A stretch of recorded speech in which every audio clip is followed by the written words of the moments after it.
Good morning, everyone. Today we're going to do a little shop talk and about brakes for bikes and stuff. So these are on my recumbent trikes, but this will transfer over to mountain bikes and road bikes and any bike that uses disc brake mechanical. We're going to talk about mechanical. Over here we got some Hope hydraulics. We'll talk about that. And we're also going to talk about drum brakes as well. I have experience with pretty much all the different types of brakes. V brakes, U brakes, cantilever, you name it. I've had it. Been cycling for 40 years or more.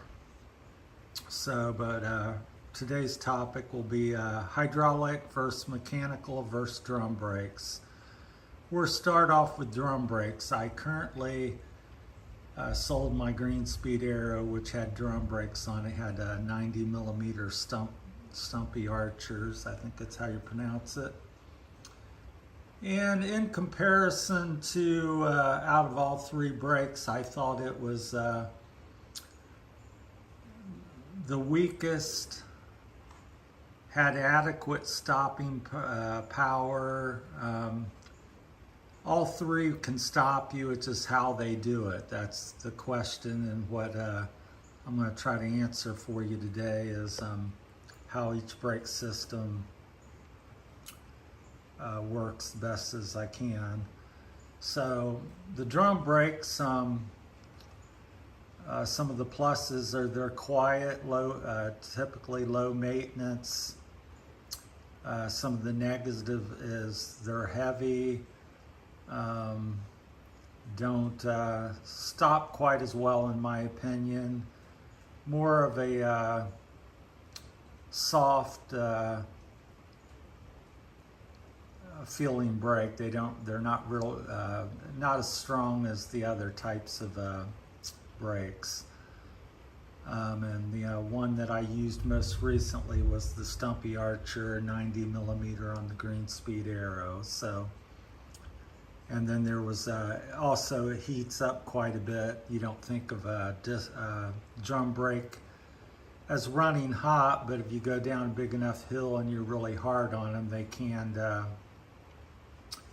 heat up quite a bit. And so, but they are quiet, fairly quiet, low maintenance, also low noise, like when they get wet and stuff. I didn't experience any squealing.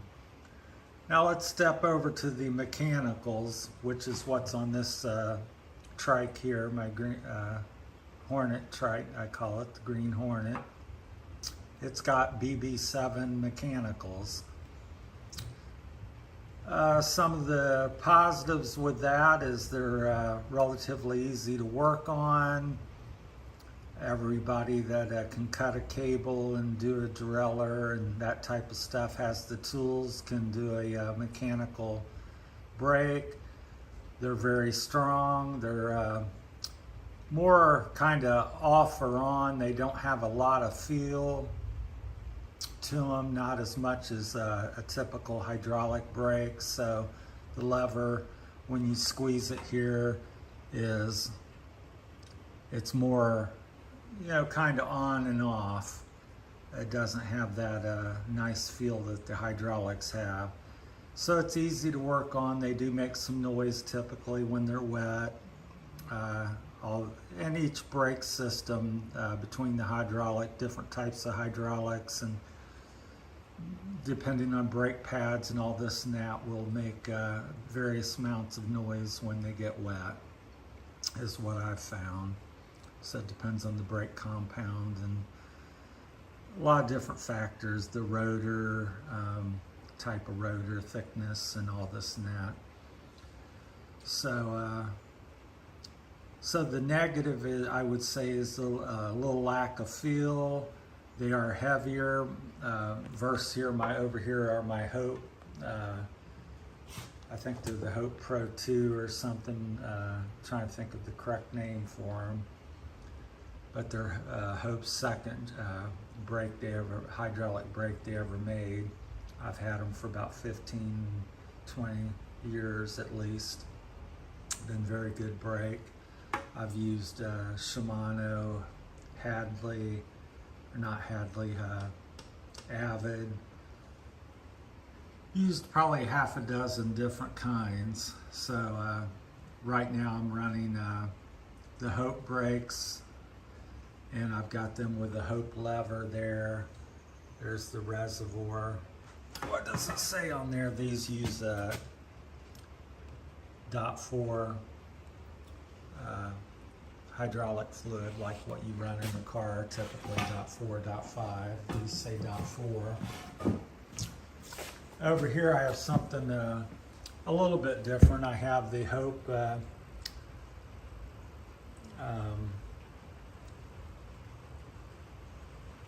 brake rotor as well, and that's 130. As well as the Hope caliber, and I've hooked them up also to an R1 formula brake lever. I really liked them at the time, and so I made a combo of the Formula 1 R1 brake lever mated to the Hope and the Hope disc brake. I got 130s. Even that's 140. Pardon. That's a 140 rotor. Even with the 140 rotor, I find the Hope brakes really have a lot of power and stops it sufficiently. My wife rides this bike. She's about 90 pounds, and even when I ride it, it doesn't stop quite as well as the ones with the 160, which we have over there. Same system, except 160 rotors. So that stops very well. Out of all the bikes that I own, the Hope with the 160 rotors stop the best, and I would say second would probably go to the Hope Formula 1 R1 levers with a 140 rotor, and then third would be the BB7 disc brakes. Although they're mechanical brakes, they're very solid and good stoppers. I have no problem. They're on my 4,000 watt system. The other two bikes are 3,000 watts, so don't really have a problem with them, other than the lack of feel, and they're a bit heavy, and the levers are not quite as nice. Also, you have, I'm jumping around a lot here because different things come to mind, but also on a hydraulic, which we have over here, the pads are self-adjusting. I'm getting 4 to 6 years out of these, typically out of the pad life on the Hopes, and that for me anymore, that means about 40,000 miles. So I use the metallic pad, and so they're working real well and last a long time and very strong. Have no issues with brake drag or anything. I Hopes have one of the, I'll see if I can pin it in here. I don't know if you can look down in there, but they have, I can't hardly get the camera, these aren't lined up, but they have the most clearance I've seen on any brake rotor and pad system. They really have a lot of clearance between the rotor, so they have a lot of movement, so you're not very close. Now the formulas were the opposite of that. When I ran the Formula R1s, they very tight to the rotor, and if it wasn't absolute perfect, it would you get some rubbing and drag on that. So So that's kind of a take on my take on brakes. So we have the hydraulic type of brakes, various ones, and this applies in general to most of them. Then we have the various mechanicals, which the Avid BB5s and 7s are some of the most popular. And then we have the drum brakes, which have kind of gone out of favor, and a touch back to them. I mean, drum brakes used to be on all your cars, motorcycles back in the 60s, 70s, and 80s, very, popular. So technology has been around a long time, and also it's been, proven over the years since that the hydraulic brakes, now you buy a car, truck, or modern motorcycle, and the brakes are, almost always hydraulic disc brakes on them. So it's a proven technology that's proven to be better. And I would say the same, verse over mechanicals. Mechanicals are fine and a little less fussy to work on, but takes more adjustment because the pads aren't self-adjusting. You have to turn these little dials on the side, these little red dials. On each side there's a red dial. I'm trying to show it. And if you need a little more pad engagement there, you turn one side or the other depending on the gap in between the rotors, and that makes the brake pull a little firmer and stuff, as long as it's not rubbing. You don't want to turn it so much, but you'll be able to see it once you get them and adjust it. So that's how you adjust it. So even on a hard ride like I did this morning, I've come back and now I have this much play to the lever, where these has never been adjusted, and it's the same thing. This has been on there 4 years, and the pull is pretty much exactly the same, where your mechanicals are takes much more of frequent adjustments and stuff.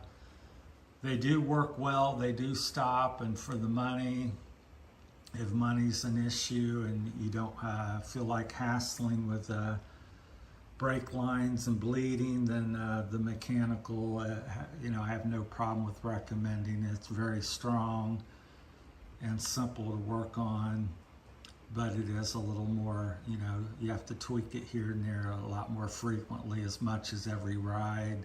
Depends on how hard you ride the brakes. And so it's like most things in biking, it's application for what you're wanting to do, budget, application, and the purpose. So money, no object, and you want pure performance in every category: weight, strength, modulation. Hydraulic pretty much can't be beat. It's the king in my opinion. And I would say second and up the line would be mechanical, and third would be like the drum brakes, and then everything else in behind there, V brakes and side pull brakes, and they're all very similar. So, and there may be a few other braking systems and things that I've left out, because there's been a lot tried and done in cycling over the years, so it's hard to remember and to keep up with everything. But that's my take on drum brakes, mechanicals, and hydraulic. So hopefully you find this video helpful, and maybe you've learned something, and also feel free to comment and share your viewpoints, and maybe you can educate me on some other setups and systems that you all might run. So appreciate you watching. Have a great day, and be safe out there. Thanks.